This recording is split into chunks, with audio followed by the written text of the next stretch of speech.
Good afternoon, boys and girls. Today we're doing a book talk on the author and illustrator Tomie DePaola.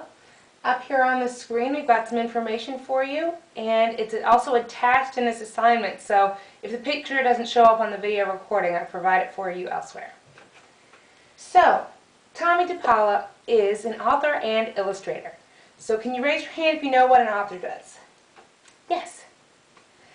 That's right, an author writes the stories. So who knows what an illustrator does? Exactly, an illustrator draws the pictures for the story. So if you're an author and an illustrator, what do?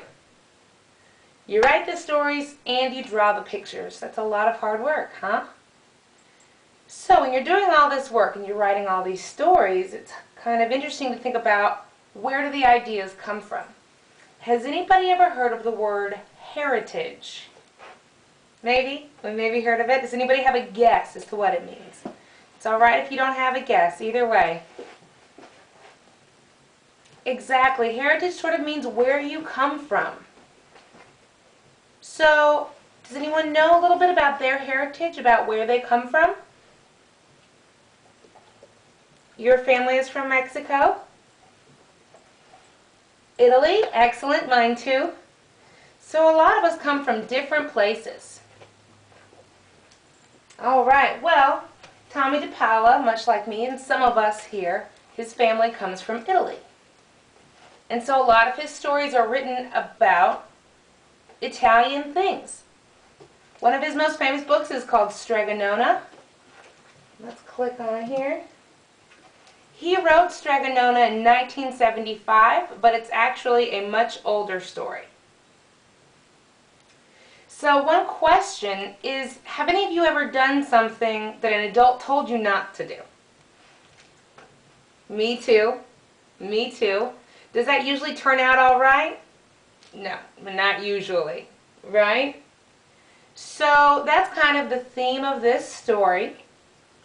Here's a question. Does anyone speak another language other than English? A lot of us know at least some words, right? Well, this book has words in Italian and in English, so you can learn some Italian as well. So this story is about Stregonona, and Stregonona is Italian for grandma witch. So does anybody have an idea? Is a witch usually a good thing or a bad thing? It's usually a bad thing, right? But if you have the idea of a grandma witch, do you think that's a good witch or a bad witch? Probably a good witch. Probably a good witch. Hopefully, right? So if this old lady is grandma witch, then maybe she's a good witch. Alright? So this grandma witch lives in a town. Everybody loves her. They all go to her for cures for warts and I want to get a husband and these kind of problems. So she's very popular in the town. One day, Big Anthony, who is a big young guy, comes to help her out around her house, to sort of be her hired hand. But Big Anthony never listens. He never listens, and he's always making mistakes. So one day, as he's watching Grandma Witch, as he's watching Stregonona, he sees her singing to a magic pasta pot, and all of a sudden, pasta starts boiling and boiling in this magic pasta pot. Then he watches her sing another song to it. It stops boiling, and then she eats the pasta. He thinks, wow, this is the best thing ever. Who here would love to have a magic pasta pot to just make you pasta whenever you wanted it? Me too. I love pasta. So eventually, Grandma Witch, or Stregonona, leaves town. She says, Anthony, watch my house, but please don't touch my magic pasta pot. It's very valuable to me. He says, okay. And meanwhile, Anthony goes out and tells everybody all about this pasta pot, but nobody believes him. So he says, well, I'll show them. And he invites everyone in the town over, and he starts to boil up some magic pasta in that pasta pot, because he has watched the Grandma Witch tell her, sing her magic song and boil pasta. So let's look at part of this book here.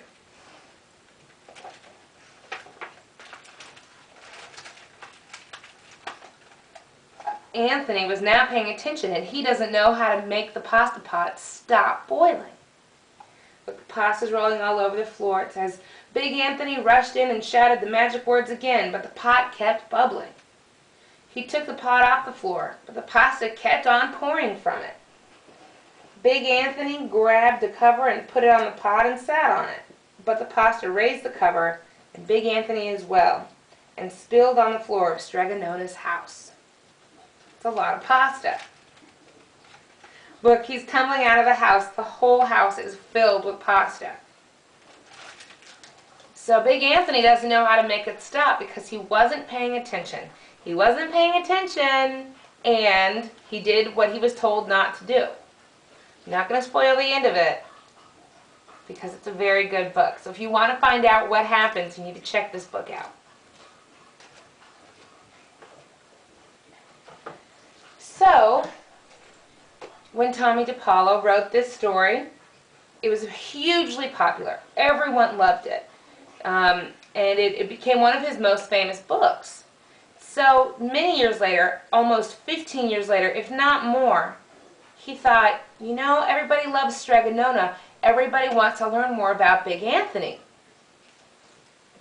So he wrote Big Anthony, his story.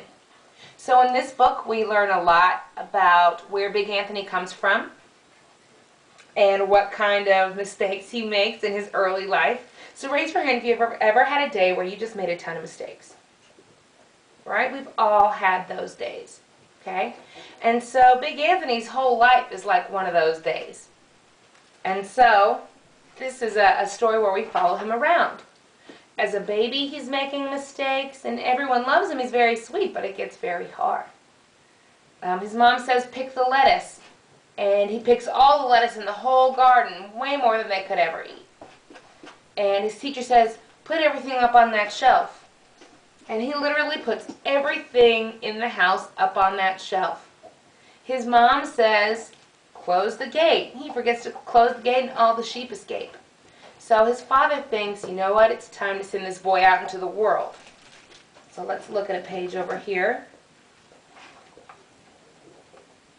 So remember, these stories take place in Italy. So has anyone ever heard of the Leaning Tower of Pisa? Sounds like pizza, right? Okay, so what's the big deal with this leaning tower? It's leaning, right? But it never falls. It just leans over. And it's famous for this. It's been leaning for hundreds and hundreds of years, and people come and visit it all the time. Well, let's see what happens when Big Anthony comes to visit. So Big Anthony has walked into town. It's late at night. He decides, you know what, I'm going to lean up against this building and take a nap. I have to sleep. The birds woke him at dawn. He stood up, stretched, and opened his eyes, and what he saw shocked him. I must have leaned too hard against the wall, he said to himself, but I can fix it. And he rushed away before anyone was awake. See the leaning tower here? What's he done over here? He's tied ropes all around the building to prop it upright. Now, in some ways, that's kind of nice, but do you think the people of Pisa wanted their tower to be straight up and down? No, because then it would just be like every other tower, right? So it's still a mistake. Off he went down the road, pleased that he had fixed the tower. But does everybody look pleased? No, not at all. And everywhere he goes, something crazy like this happens to him. And he thinks, where do I belong? Where can I go? Where can I live where I won't have to make such horrible mistakes and I can find friends?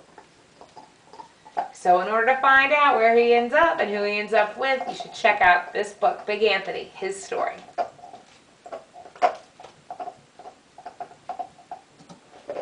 So the final story that we're going to talk about is called The Knight and the Dragon. It was written in 1990. This book doesn't have as many words, but the stories are told through the pictures. The question here is it better to be friends or to fight? What do you think? It's usually better to be friends, right? But when you think of a knight and a dragon, what do you think of? I mean, are they friends or do they fight? They pretty much fight, right? So, we have to kind of explore this relationship. Now, because the this book is focused more on illustrations. I've put a lot of illustrations up on the screen for you here. So here's the cover. I'm going to pick up this camera, zoom in a little. The Knight and the Dragon. So you see the knight there, and then there's the dragon.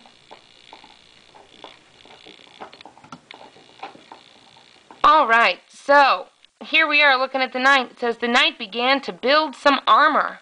Because he knows he's got to fight that dragon, right? So his book says armor building. And there he is. He's trying to fix it all up. Pouring hot iron into the molds and making his own iron. In this picture, the dragon is trying to practice his scary face. He doesn't look very scary yet, does he? But he's working on it. He'll get better. And so they practice and practice and practice and try and try and try to get ready to fight each other. Set this back down. But I'm not sure if they want to fight or not. Seems kind of risky. Has anyone ever done something that other people expected them to do just because they were expected to? I think we all have, right? So these two are working really hard to do something that maybe they don't want to do. So in order to find out what happens between these two, you should check out this book. We have lots of books by Tomie DePaola, and they're all equally wonderful. So if you're interested in any of these, or in checking out some other, you can follow me over to the D section, and we'll find some books for you. Thank you for your time, boys and girls. Have a wonderful day.